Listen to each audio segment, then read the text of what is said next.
மாறுதல், உங்களுக்குள்ள மாறுதல். இந்த கேடுகட்ட பணநாயக ஆட்சி முறையை ஒழித்து தூய ஜனநாயகத்தை மலரச் செய்யணுங்கிற ஒரு வெறி இவங்களை ஒழிக்கணும்.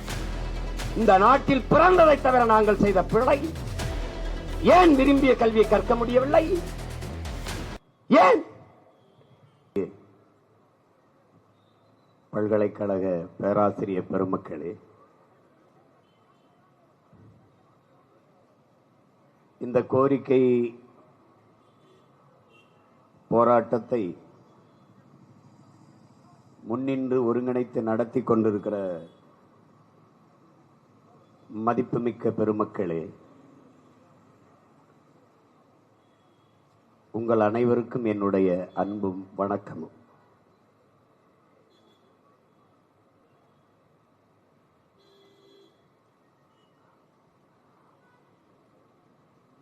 போர்க்குணமற்ற உயிரினங்கள் உலகில் பரிதாபகரமானவை. போராட்டமே வாழ்வின் இருத்தலை உறுதி செய்கிறது. போராடும் போதுதான் மனிதனே பிறக்கிறான் என்று மார்க்சியம் கார்கி நமக்கு போதித்திருக்கிறார்.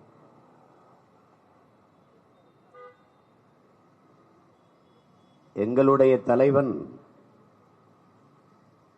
உலகில் பல்வேறு இனங்களுக்கு வாழ்வில் எப்போதாவது போராட்டங்கள் வருகிறது. ஆனால் தமிழ் தேசிய இன மக்களுக்கு போராட்டமே வாழ்க்கையாக மாறி இருக்கிறது. போராடினால்தான் வாழ முடியும் என்கிற நிலைக்கு தள்ளப்பட்டிருக்கிற இனத்தின் மக்களாக நாம் இருக்கிறோம். எத்தனையோ போராட்டங்கள்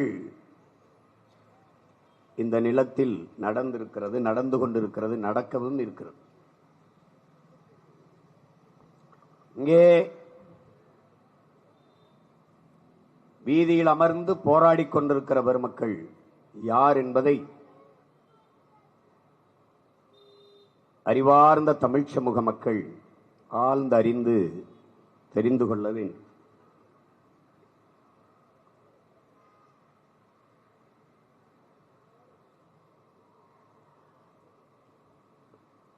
நம்மை பெற்ற தாய்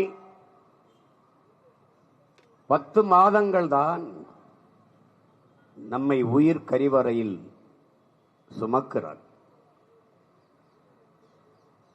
ஆசிரியர் பெருமக்களோ 18-20 ஆண்டுகளுக்கு மேலாக அறிவு கருவறையில் இந்த மானுட சமூகத்தை சுமக்கிறார். பெற்ற தாய் இந்த உலகத்தை நமக்கு காட்டுகிறார். இதுதான் உலகம். இது உன் தந்தை, இது உன் தாத்தா, இது உன் பாட்டி, இது உன் அண்ணன், இது உன் அக்கா, இது உன் சித்தப்பா, இது உன் பெரியப்பா, இது மலை, இது காடு, இது கடல், இது ஆறு, இது அருவி என்று நம்மை பெற்ற தாய் இந்த உலகத்தை காட்டுகிறார் நமக்கு. ஆனால் ஆசிரியர் பெருமக்கள் தான் நம்ம யார் என்று இந்த உலகத்துக்கு காட்டுகிறார்கள்.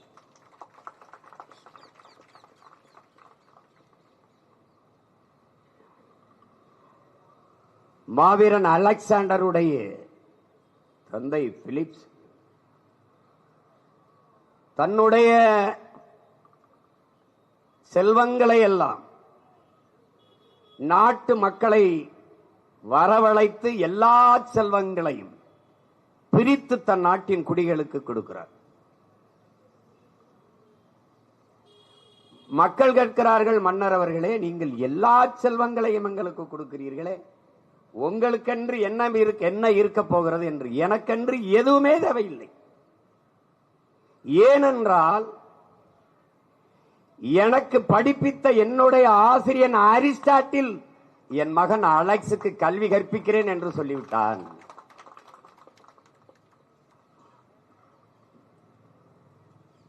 அலெக்சாண்டரே சொல்கிறான்,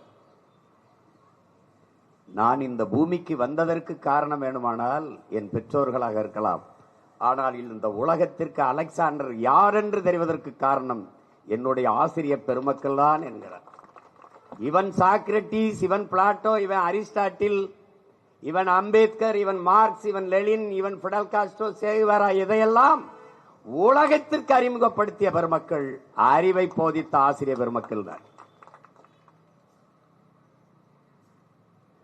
அறிவார்ந்த பெருமக்களே,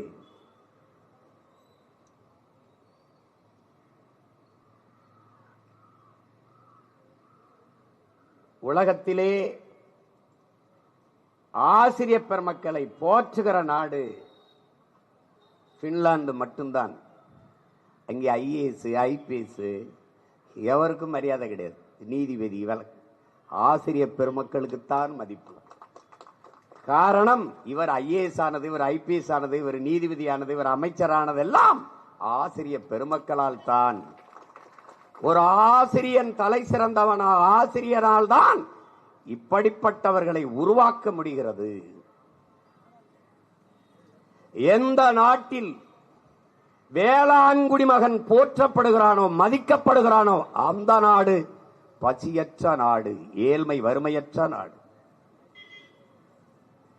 எந்த நாட்டிலே நெசவாளன் போற்றப்படுகிறானோ அந்த நாடு நாகரிகம் பெற்ற நாடு. எந்த நாட்டில் ஆசிரியர் பெருமக்கள் போற்றப்படுகிறார்களோ அந்த நாடுதான் அறிவார்ந்த நாடு. ஆனால் இந்த நாட்டில் 3 பேருமே வீதியில் நின்று போராடுகிறான் என்றால் இது நாடல்ல, சுடுகாடு என்பதை அறிவார்ந்த என் இன சொந்தங்கள், எண்ணருமை பெற்றோர்கள், என்னிலும் இளைய என் தம்பி தங்கிகள் புரிந்து கொள்ள வேண்டும். அறிவை போதிக்கிற ஆசிரியர் பெருமக்கள் வீதியில் நின்று உரிமைக்காக போராடுகிறார்கள் என்றால் எப்படிப்பட்ட ஆட்சி! இன்றைக்குத்தான் பல்கலைக்கழக பேராசிரியர் பெருமக்கள் வீதியிலே, இதற்கு முன்பு பணி நியமனத்திற்காக 12,000 ஆசிரியர் பெருமக்கள் தேர்வு எழுதிவிட்டு வீதியிலே கர்ப்பிணி பெண்கள் கை குழந்தையோடு பட்டினியாக பசியோடு வீதியில் நின்று போராடினார்கள். இதே நாட்டிலே பகுதி நேர ஆசிரியர் பெருமக்கள் பணி நிரந்தரத்திற்காக பல்லாயிரக்கணக்கான ஆசிரியர் பெருமக்கள் வீதியிலே போராடினார்கள். உழவர் குடிமக்கள் விளைத்த பொருளுக்கு, விளைவித்த பொருளுக்கு உரிய விலை இல்லை, விளைவித்த பொருளை சேமித்து வைக்க கொள்முதல் செய்து உணவு பாதுகாப்பு கிடங்கில்லை. நாங்கள் வெம்பாடுபட்டு விளைவித்த நெல் மூட்டை வீதியில் கிளைந்து முளைக்கிறது. எல்லாரும் போராடினான். மீனவன் போராடினான், மாணவன் போராடினான், உயிரை காக்கும் மருத்துவ பெருமக்கள் போராடினார்கள், செவிலியர்கள், சேவை செய்யும் தேவதைகள். கொரோனா நேரத்திலே மருத்துவர்களும் செவிலியர்களும் கடவுள் போலவும் தேவதை போலவும் தெரிந்தார்கள். அந்த நோயை கடந்த பிறகு இவர்கள் தேவையற்றவர்கள் என்று இந்த அதிகாரத்திற்கானார்கள். எல்லோரும் வீதிக்கு வந்துவிட்ட பிறகும் ஆட்சியாளர்கள் சொல்கிறார்கள், நாங்கள் நல்ல ஆட்சி கொடுத்துக் கொண்டிருக்கிறோம் என்று சொல்கிறார்.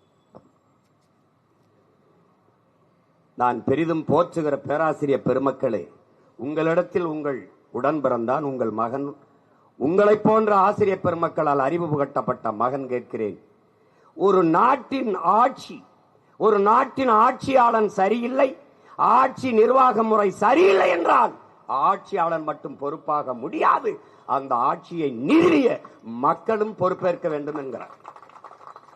அப்படி நீங்களும் குற்றவாளி, நானும் குற்றவாளி, நாம் எல்லோரும் குற்றவாளிகள். ஒரு முறை செய்யலாம் தவறை, ஒவ்வொரு முறையும் செய்தால் அது தவறல்ல, அது ஒரு பைத்தியகாரத்தனம். அப்படிப்பட்ட பிழை தொடர்ந்து நடந்து கொண்டிருக்கிறது. இது எப்படிப்பட்ட சமூக கட்டமைப்பில் இருக்கிறது இந்த நாடு என்பதை நீங்கள் புரிந்து கொள்ள வேண்டும். பழச்சாறு கடைகளில் கூட்டம் இல்லை, மதுக்கடைகளில் கூட்டம், நூலகங்களில் கூட்டங்கள் இல்லை, திரையரங்குகளில் கூட்டம், காலனி, குளிரூட்டப்பட்ட கண்ணாடி அறைக்குள் இருக்கிறது கால் செருப்பு. ஆனால் உயிர் தேவையாக இருக்கிற உணவு பண்டம் வீதியிலே கிடக்கிறது. புடலங்காய், கத்தரிக்காய், கீரை, சொரக்காய், தக்காளி எல்லாம் தெருவிலே ஒட்டுவிக்கப்படுகிறது. இதற்கு ஒரு தலைகீழ் மாற்றம் தேவைப்படுகிறது. அதுக்கு பெயர் தான் புரட்சி. அறிவார்ந்த பெருமக்களே, அதற்கு பேர் தான் புரட்சி. புரட்சி என்பது ஒரு தலைகீழ் மாற்றம். மாற்றம் என்பது மானுட தத்துவம். மாறாது என்ற சொல்லை தவிர மற்ற அனைத்துமே மாறிவிடும் என்கிறான் மார்க்ஸ். அப்படிப்பட்ட ஒரு மாற்றம் இந்த ஒட்டுமொத்த துணைக்கண்டத்திலும் நிகழ வேண்டிய தேவை இருக்கிறது. மிக மிக ஒரு அடிப்படையான கோரிக்கை, இந்த கல்லூரிகளை தனியார் பல்கலைக்கழகங்களாக மாற்ற வேண்டிய தேவை ஏன் வருகிறது? இதுதான் கேள்வி. நாம் வளர்ச்சிக்கு எதிரானவர்கள் ஒரு கட்டமைக்கிறதை பாருங்கள். இந்த நாடுதான் தனி ஒரு முதலாளியின் வளர்ச்சியை ஒட்டுமொத்த நாட்டின் வளர்ச்சி, மக்களின் வளர்ச்சி என்று கட்டமைக்கிறது. 28 விழுக்காடு மக்கள் இரவு உணவில்லாமல் தூங்க போகிற நாடு, பல கோடிக்கணக்கான பச்சிலை குழந்தைகள் பசியோடு உறங்க போகிற நாடு வளர்ச்சி பற்றி பேசுகிறது. பிச்சைக்காரன் கதவை தட்டுகிறான், கார் கதவை தட்டுகிறான், ஒரு பெண் இருக்கிறார், நோ கேஷ் ஒன்லி கார்டு என்கிறார். உடனே அவன் சோல்னா பையிலிருந்து ஸ்விப் மிஷின் எடுத்து நீட்டுகிறான். இதை வளர்ச்சி என்கிறார்கள். ஒரு பிச்சைக்காரன் ஸ்விப் மிஷின் வச்சு பிச்சை எடுப்பதல்ல வளர்ச்சி, பிச்சைக்காரனே இல்லாத ஒரு தேசத்தை உருவாக்குவதுதான் வளர்ச்சி.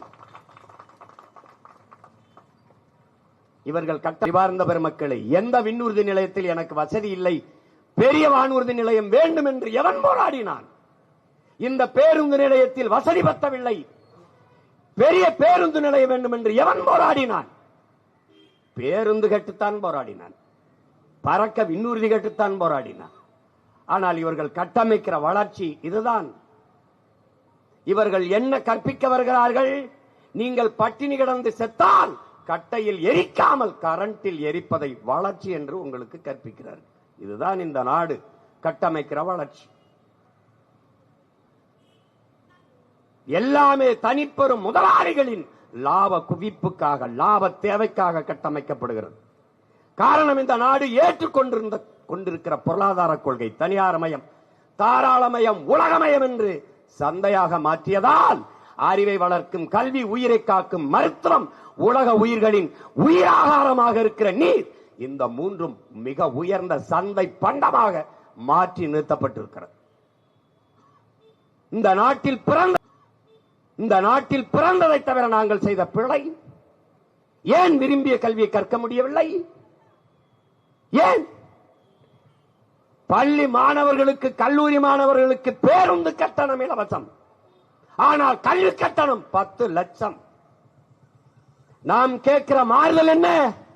கல்வியை தரமாக இலவசமாக தா, பஸ் கட்டணத்தை நாங்கள் எடுத்துக் கொள்கிறோம் என்கிறோம். இதுதான் நாம் விரும்புகிற மாறுதல். நீ இந்த பஸ் பாஸ் ஃப்ரீ, ஆனால் அங்க 10 லட்சம் 5 லட்சம் கட்டி சீட்டு. இது என்ன ஒரு முறை? இது என்ன ஒரு முறை? என்ன முறை இது? ரேஷன்ல அரிசி போடுறான், ரேஷன் அரிசியை வாங்கி சாப்பிடுகிற ஒரு கவுன்சிலர், ஒரு எம்எல்ஏ, ஒரு எம்பி, யாரு சொல்றது? என்னை பெத்த தாய் அன்னம்மாள் இன்னும் அருணையூரில் இருக்கிறான், அவள் ரேஷன் அரிசி வாங்குகிறான். என் தாய் என்னிடத்தில் சொன்னது, என்பான்மை பெருமக்களே, ஐயா இந்த ரேஷன் அரிசியை வாங்கி கோழிக்கு போட்டையா கொத்த மாட்டேங்குதியாங்கிறா. சத்தியமா சொன்னா என் தாய். மாட்டுக்கு பழைய கஞ்சி ஆக்கி அந்த தொட்டியில ஊத்துற மூக்க வச்சுட்டு எடுத்துட்டு போயிடுச்சானா, அவ்வளவு நாறுது. உங்களிடத்தில் கேட்கிறேன், ஒரே நிலம், ஒரே விவசாயி, ஒரே நெல், ஆனால் அது தனியார் முதலாளிகளுக்கு விற்பனைக்கு வரும்போது தரமாக இருக்கிற அரிசி மக்கள் சேவைக்காக ரேஷன் கடைக்கு வரும்போது தரமற்று வருகிறதே. இடையில் என்ன நடக்குது? ஒரே நெல்லுதான் கடைக்கு போகும்போது தரமாகவும், சேவைக்கு மக்களுக்காக வரும்போது தரக்குறைவாகவும் இருக்க காரணம் என்ன? காரணம் என்ன? எந்த அரசாங்க கல்லூரியில் அமைச்சர் பெருமக்கள் மகன், சட்டமன்ற பாராளுமன்ற உறுப்பினர் மகன் படிக்கிறார்? எந்த அரசு மருத்துவமனையில் படுத்து இவர்கள் மருத்துவம் செய்கிறார்கள்? ஐயா எம்ஜிஆருக்கு முடியவில்லை, அப்பலோ. அம்மையார் ஜெயலலிதாவுக்கு முடியவில்லை, அப்பலோ. ஐயா கருணாநிதி அவர்களுக்கு முடியவில்லை, காவிரி. அப்ப அரசு மருத்துவமனை எதற்காக? யாரிடத்தில் பதில் உண்டு?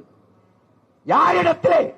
ஆண்டு ஒன்றுக்கு எத்தனை ஆயிரம் கோடி நிதிநிலை அறிக்கையிலே, அரசு பள்ளி கல்லூரியிலே அரசு பள்ளி கல்லூரியின் பேராசிரியர் பெருமக்கள் பிள்ளைகள் அது படிக்கிறார்களா?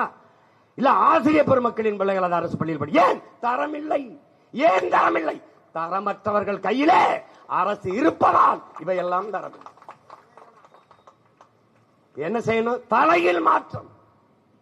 அதற்கு ஒரே சொல்லுதான் புரட்சி.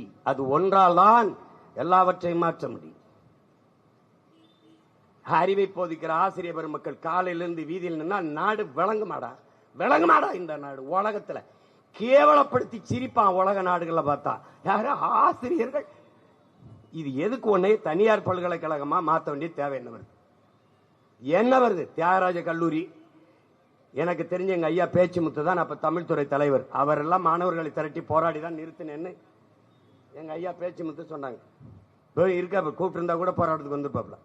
2008 அன்னைக்கு என்ன கோரிக்கையை முன்வைத்து ஆசிரியர் பெருமக்கள் போராடி அந்த சட்ட வரைவை நிறைவேற்றாமல் தடுத்தார்களோ அதே கோரிக்கை தான் அப்படி இருக்கு. அப்புறம் எதுக்கு திருப்பி கொண்டார?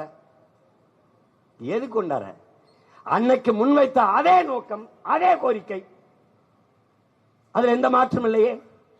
அப்ப 2008 கொண்டு வந்ததை போராடி தடுத்தார்கள். அதுக்கு தெரியுது. ஏன் அதை திரும்ப பெற்றீர்கள்? கோரிக்கை நியாயமானது. அப்புறம் எதுக்கு திருப்பி 2025 அக்டோபர் 17 திருப்பியா வருது அந்த மறைவு? அந்த சட்டை வரைவு எதுக்கு வருது? எதுக்கு வருது? அப்ப எப்படி இருக்கு? அறிவார்ந்த அறிவை போதிக்கிற ஆசிரியர் பெருமக்களுக்கு இவ்வளவு பிரச்சனை என்றால் அப்பாவி அடுத்தட்டு மக்கள் மீது எவ்வளவு பிரச்சனைகள் திணிக்கப்படும் என்பதை என்னரும் பேராசிரியர் பெருமக்கள் சிந்திச்சு பார்க்க. எப்படி? எதுக்கு திருப்பி வருது? அந்த நான் கூட என்னுடைய தன் விவரப்படத்தில் வச்சிருந்தேன். ஒரு பேராசிரியர் வெளியில வந்து இந்த வகுப்பு வாரி பிரதிநிதித்துவம் சமூக நீதி என்றது வெறும் சொல்லாக இருக்கு, வெற்றி சொல்லாக மாறிவிடும். வெறும் வார்த்தை தான், யாருக்கும் பயன் தராது. இப்ப இருக்கிறதுல என்ன உனக்கு பிரச்சனை? அரசு உதவி பெறும் கல்லூரிகளாக தியாகராஜ கல்லூரி, பிஎஸ்சி கல்லூரி கோவையில் இதில் இருக்கிறதுல உங்களுக்கு என்ன பிரச்சனை? என்ன பிரச்சனை? அது தனியார் பல்கலைக்கழகமானால் ஆசிரியர் பெருமக்கள் நிர்வாகத்திற்கு கட்டுப்பட்டு அடிமைப்பட்டு அவன் என்ன சொல்றானோ வேலை வேலை செய்யணும். என்ன பாடம் நடத்த முடியும்? ஆசிரியர் பெருமக்கள் அவன் ஓய்வு பெற்றா ஓய்வூதியம் கிடைக்காது, அந்த பணி பாதுகாப்பு இருக்காது. மாணவர்களுக்கு 35 விழுக்காடு மீது 55 விழுக்காடு மாணவன் சமூக நீதி அடிப்படை இடஒதுக்கீடு வகுப்பாரி பிரதிநிதித்துவ அடிப்படையில் அவனுக்கு கிடைக்கிற வாய்ப்பு மறுக்கப்படுது. ஏற்கனவே நீட்டுன்னு ஒன்ன கொண்டாந்து முடிச்சிட்டாங்கல்ல. பல லட்சக்கணக்கான மாணவர்களின் மருத்துவ கனவுக்கு தீ வச்சு கொளுத்திட்ட, சாம்பலாக்கிட்ட. நான் எத்தனை தடவை கேட்கிறேன், எவரிடத்தில் இந்த நாட்டில் பதில் உண்டு? உங்களிடத்தில் இருக்கா? யார்கிட்ட இருக்கு? யார்கிட்ட இருக்கு?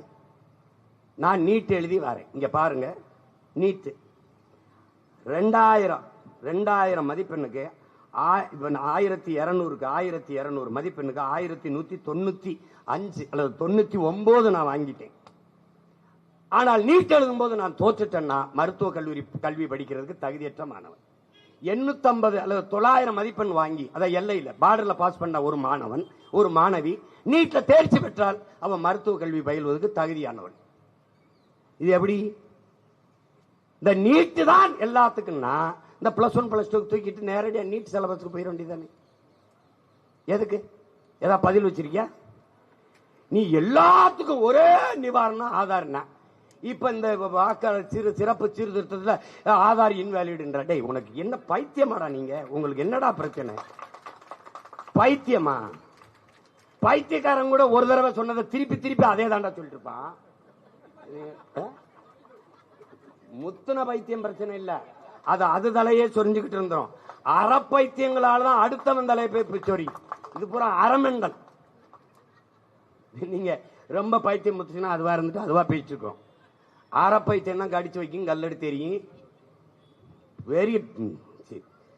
திரும்ப சொல்லும் போல இந்த பைத்தியக்கார பயில்கள்கிட்ட மாட்டிக்கிட்டு நம்ம படுற பாடு இருக்க. எவனாவது பாருங்க, ஜிஎஸ்டி பாருங்க, நான் கேட்கறதுல உங்களுக்கு வச்சு ஜிஎஸ்டி விதிச்சா எதுக்கு விதிச்சா? திருப்பி 200 பொருளுக்கு ஜிஎஸ்டி வரி குறைப்பு. ஏன் குறைக்கிற? வேற வேலை இல்லை என்ன உனக்கு? 10 வருஷம் கழிச்சு 200 பொருளுக்கு 5 வட மாநிலங்கள்ல தேர்தல்ல தோக்கடிச்சு போறான்னு பயம். 5 பொருளை உட்கார்ந்து இதுக்கு குறைக்கிறேன்.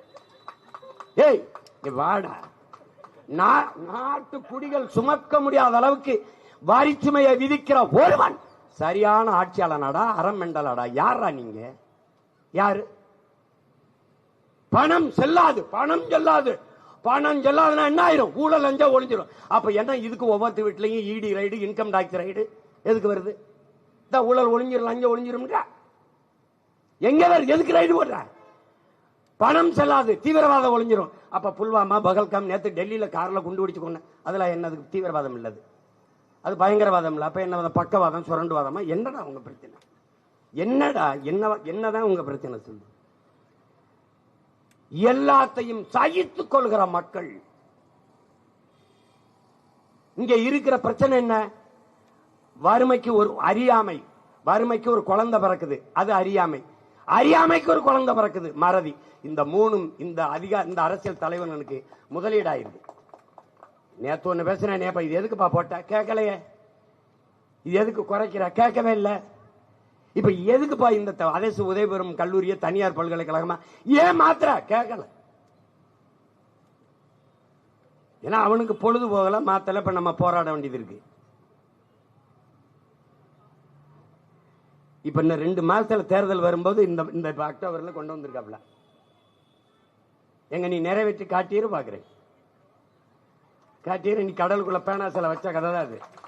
வச்சிரு பாப்போம். நீ இந்த பரந்தூர்ல ஏர்போர்ட் கட்டி காட்டு பாப்பம் இருக்கனே. கட்டிரு. 8 வழிச்சாலை போட்டு பாப்பம். போட்டியா? இந்த காட்டுப்பள்ளியில துறைமுகம் கட்டி காட்டுன்னு இருக்கேன். இந்த மகன் இந்த பாரு, இந்த கட்சி நடத்துறது, இந்த தேர்தலில் ஓட்டு வாங்குறது, நாட்டாளுறது இல்ல. நான் என் ஊர்ல ஒரு குலதெய்வம் இருக்கு, கற்பனையாசாமி அருவாளோட. என் கையில அருவா இல்லைய ஒளிய, நீ என்னைய தாண்டி தான் இந்த நச்சு திட்டம், இந்த கேவலமான இந்த வேலையெல்லாம் செய்ய முடியும். நீ சும்மா இதெல்லாம் பண்ணிட்டு தெரியக்கூடாது. நீங்கள் உங்களுக்குள்ள ஒரு மாறுதல், உங்களுக்குள்ள மாறுதல். இந்த கேடுகட்ட பணநாயக ஆட்சி முறையை ஒழித்து தூய ஜனநாயகத்தை மலரச் செய்யணுங்கிற ஒரு வெறி. இவங்கள ஒழிக்கணும்டா அப்படின்னு. நீங்க ஆள் மாற்றம், ஆட்சி மாற்றத்துக்கு பாடுபடுறீங்க. இல்லை, அமைப்பு மாற்றம், அரசியல் மாற்றத்திற்கு பாடுபடணும், ஆட்சி முறை மாற்றத்திற்கு பாடுபடணும். இங்க தேர்தல் அரசியல், கட்சி அரசியல் இருக்கிறது, மக்கள் அரசியல் இல்லை. இங்க செய்தி அரசியல், விளம்பர அரசியல் இருக்கிறது, சேவை அரசியல், செயல் அரசியல் இல்லை. இது ரெண்டுக்கும் உங்களுக்கு புரியுதுன்னு நினைக்கிறேன். குடும்ப தலைவிக்கு செப்டம்பர் 16 இருந்து 1000 ரூபாய் கொடுக்க போகிறோம், ஜனவரி 1 இருந்து விளம்பரம். இது செய்தி அரசியல், இது விளம்பர அரசியல். செயல் அரசியல் அது இல்ல. செயல் அரசியல் என்ன? ஒரு குடும்ப தலைவி 1000 ரூபாய்னா ஒரு நாளைக்கு 30 ரூபாயோட சம்பாரிச்சுக்க முடியாத ஏழ்மை வறுமையில் இருக்காளா? அப்போ எங்க ஆத்தா ஒரு நாளைக்கு களை வெட்டுறவனுக்கு 300 ரூபாய் கொடுக்குறா. என்னத்துக்கு நீ 30 ரூபாய் கொடுக்குறா? அப்போ என் தாய்க்கு ஒரு நாளைக்கு 30 ரூபாய் ஈட்டிக் கொள்வதற்கான வாய்ப்பை ஏற்படுத்திக் கொள்வது மக்கள் அரசியல். அது சேவை அரசியல், செயல் அரசியல். இதுதான் நாம நிறுவ வேண்டிய அரசியல். இல்லைன்னா நீங்க இருப்பிய, நீங்க போன உங்க பிள்ளை வந்து போராடும், அப்ப அவன் பிள்ளை போராடும். அப்ப போராட்டத்தை இன்னொரு தலைமுறைக்கு கையளிக்க போகிறீர்களா? இல்ல இதோட முற்று பெற்று நீங்கள் வீதியில் நிற்பது போல என் தலைமுறை நிக்க கூடாது என்று ஒரு நிலையை உருவாக்க போகிறீர்களா? இதான் உங்களுக்கு முன்னாடி இருக்குது. இதை விடுங்க. நீங்க வீட்டுல போய் நிம்மதியா படுங்க, போய் பாடம் நடத்துங்க. எந்த கொம்பம் வந்தாலும் இந்த பல்கலைக்கழகத்தை இந்த தனியார் பல்கலைக்கழகமாக, அரசு உதவி பெறும் கல்லூரிகளை தனியார் பல்கலைக்கழகமா மாற்ற முடியாது, மாற்ற மாட்டாரு. நான் சொல்றதுதான் திருப்தி போயிட்டு இருக்காப்ல. நான் முதியோர்களை பாதுகாக்க, பெற்றோர்கள் குழந்தைகளால் கைவிடப்பட்டவர் பாதுகாக்க அன்பு சோலைன்னா அன்பு சோலை. நான் இந்த ஒவ்வொரு கல்வி என்பது ஒவ்வொரு மனிதனுக்குள்ளும் தனித்த பேராற்றல் மறைந்து இருக்கிறது. அதை கண்டுணர்ந்து வெளிக்கொணர்வதற்கு பேர் தான் கல்வி. இது வீரத்துறவி விவேகானந்தர் கற்பித்தது. அதுதான் ஐன்ஸ்டீன் சொல்றான். இந்த மனப்பாடம் பண்ணி ஒப்பிக்கிறது, வாந்தி எடுக்கிற முறையடா, அது இல்ல. ஒவ்வொரு மனிதனுக்கும் தனித்த பேராற்றல், அதை கொண்டு வரணும். அதான் தனித்த எக்ஸ்ட்ரா கரிக்குலர்னு வச்சிருக்கான். அது இல்ல, மெயின் கரிக்குலர்னு மாத்துவேன்றேன். அதை நேத்து என் தம்பி உதயநிதி பேசிருக்காப்ல. இப்ப நான் சொல்றத பேசுவாங்க. எங்க நீங்க நிறைவேற்றி காட்டிரு பார்ப்போம். தியாகராய கல்லூரியில இந்த கல்லூரியில அரசு உதவி பெறும் கல்லூரிகளை தனியார் பல்கலைக்கழகங்களாக மாத்துங்க பார்ப்போம். அது நடக்காது. நீங்க போட்டு வருந்திக்கிட்டு போட்டு மன உளைச்சலுக்கு ஆளாகிட்டு இருக்காதீங்க. நிம்மதியா போயிருங்க. நடக்காது. இதையெல்லாம் நடத்த விடுறதுக்காக நாங்க இப்படி திரியிறோம். இவ்வளவு வேலை வெட்டி விட்டுட்டு இப்படி கத்திக்கிட்டு இருக்கோம்னு நினைக்கிறீங்க?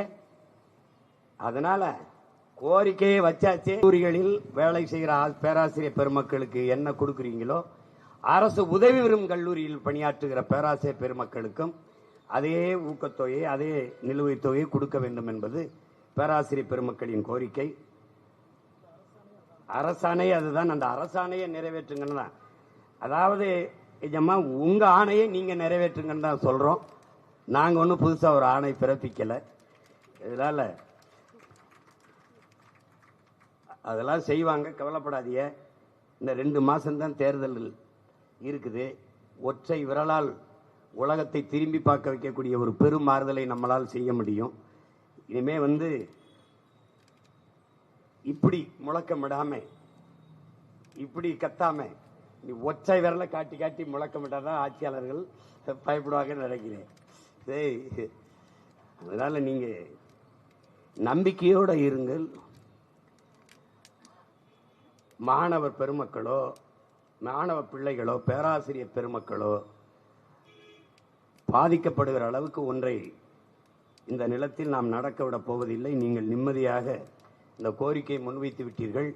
இதன் மூலமாக உங்களுடைய கோரிக்கை, உங்கள் பக்கம் இருக்கிற நியாயம் உலக தமிழ் சமூகத்துக்கு, இங்கே உள்ளூரில் இருக்கிற இதை பார்த்து கொண்டிருக்கிற எல்லாருக்கும் தெரிய வரும். ஏன் இதுல என்ன பிரச்சனை, இவங்க எதுக்கு இதை கவனிக்காம இருக்காங்க, இந்த பிரச்சனையை அவர்களுக்குள்ள திணிக்கிறார்கள் என்று புரிய வந்துவிடும். இது என்னுடைய பேரன்புக்கும் மதிப்பிற்கும் உரிய உயர்கல்வித்துறை அமைச்சர் தம்பி கோவி செழியன் அவர்கள், உங்களுக்கே தான் நேரடியாக பேசுறேன். ஏன்னா உங்களுக்கு தெரியும். நீங்கள் மறு பரிசீலனை செய்வோம் என்று சொல்லியிருக்கிறதா சொல்றார்கள். பரிசீலனை செய்யாதீர்கள். இந்த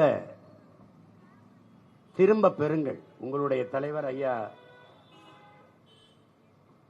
முன்னாள் முதல்வர் ஐயா கருணாநிதி அவர்கள் எப்படி திரும்ப பெற்றார்களோ அப்படி இந்த வரைவை, நீங்கள் சட்ட முன்வரவை திரும்ப பெற வேண்டும் என்பது போராடி கொண்டிருக்கிற பேராசிரியர் பெருமக்களின் வாயிலாக நான் முன்வைக்கிற கோரிக்கை. அப்படி இல்லை என்றால் இன்றைக்கு அவர்கள் முன்னெடுத்திருக்கிற இந்த போராட்டத்தை நாங்கள் முன்னெடுப்போம். தேர்தல் நேரத்திலே களத்திலே இதை ஒரு முதன்மையான சிக்கலாக, பிரச்சனையாக, மெயின் இஷ்யூவாக வைத்து இதை மக்களிடத்தில் கொண்டு போய் சேர்ப்போம். முன்னாடி உட்கார்ந்திருக்கிற பேராசிரியர் பெருமக்கள் 200 பேராக இருந்தாலும் அவர்களிடத்திலே கல்வி பயின்ற மாணவ பிள்ளைகள் பல லட்சக்கணக்கானவர்கள் இந்த நாடெங்கிலும் இருக்கிறார்கள் என்பதை நினைவில் வைத்துக் கொண்டு இந்த சட்ட முன்வரைவை நீங்கள் திரும்ப பெற வேண்டும் என்கிற கோரிக்கையை முன்வைக்கிறேன். எப்பவுமே புரட்சி எப்போதும் வெல்லும். உங்கள் போராட்டத்தின் வெற்றியும் அதை சொல்லும். உறுதியாக இந்த சட்ட முன்வரைவை திரும்ப பெறுகிறோம் என்கிற அறிக்கை விரைவில் வரும். அப்படி வரவில்லை என்றாலும் இந்த முன்வரைவு அப்படி கிடப்பில் போடப்படும், நிறைவேற்றப்படாது. நீங்கள் நம்பிக்கையோடு உங்கள் போராட்டத்தை முடித்துக்கொண்டு நீங்கள் பணிக்கு செல்லுங்கள். இந்த பணியை எங்களிடத்தில் விட்டு செல்லுங்கள். இது எங்களுடைய பொறுப்பு, எங்களுடைய கடமை. நீங்கள் இப்படி நின்று போராடுவதை பார்க்கிற போது என்னுடைய பேராசிரியர் பெருமக்கள் அமர்ந்து போராடுவது போல ஒரு வழியை தருகிறது. அந்த வழியை நான் உள்வாங்கிக் கொள்கிறேன். உங்களுடைய கோரிக்கை மிக நியாயமானது என்பதை முன்மொழிந்து அரசுக்கு இதை வலியுறுத்துகிறேன். இந்த முன்வரைவை, இந்த கல்லூரிகளை தனியார் பல்கலைக்கழகங்களுக்கு கொடுப்பதை அல்லது தாரை வார்ப்பதை அல்லது பல்கலைக்கழகங்களாக மாற்றுவதை நீங்கள் கைவிட வேண்டும் என்று கோரிக்கையை முன்வைத்து அரசுக்கு இந்த கோரிக்கையை முன்வைக்கிறேன். உறுதியாக உங்களுடைய போராட்டம் வெல்லும். இவ்வளவு நேரம் நீங்கள் இந்த போராட்டத்தில் ஒருங்கிணைந்து பங்கேற்ற மதிப்புமிக்க பேராசிரியர் பெருமக்கள் எல்லோருக்கும் என்னுடைய புரட்சிகரமான வணக்கத்தையும் வாழ்த்துக்களையும் சொல்கிறேன். நன்றி, வணக்கம்.